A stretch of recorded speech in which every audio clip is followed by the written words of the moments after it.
बिस्मिल्लाहिर्रहमानिर्रहीम। अल्लाह ताला कुरान करीम में इरशाद फरमायो आहे कि वला तुल्कू बिअयदीकुम इला तहलुका वहसिनु इन्नल्लाह युहिब्बुल मुहसिनीन। अल्लाह ताला फरमायो पंहिंजे हथनि सां पंहिंजो पाण खे हलाकत में मुसीबत में न विझो, नेकी कयो।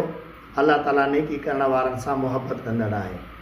सारी दुनिया जे इल्म में आहे कि कोरोना वायरस पूरी दुनिया में फैलिजी चुको आहे, बेशुमूल पाकिस्तान जे। लिहाज़ा इन जे फैलाव खे रोकण जे लाइ, पंहिंजे तहफ़ुज़ जे लाइ, पंहिंजे बच्चनि जे तहफ़ुज़ जे लाइ, पूरी इंसानियत जे तहफ़ुज़ जे लाइ पाण खे घरनि में महदूद रखो, हुकूमती अहकामात ते अमल कयो। जुमअतुल मुबारक जे इज्तिमात खे महदूद कंदे जुमे जी नमाज़ अदा करण जे बजाय पंहिंजे घर में ज़ोर जी नमाज़ खे तरजीह ॾियो।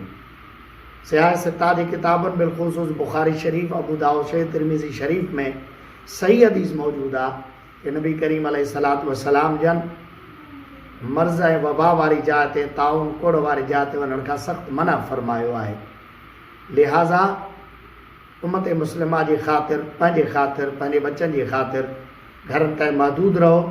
पंहिंजे घरनि में अल्लाह खे यादि कयो, नमाज़ूं पढ़ो, ज़्यादा खां ज़्यादा फ़र्ज़ नमाज़ मस्जिद शरीफ़ में अदा करे, सुन्नतूं नफ़िल पंहिंजे घरनि में पढ़ो। अल्लाह ताला तव्हां असांजो हामी नासिर थींदो। अस्सलामु अलैकुम वरहमतुल्लाहि।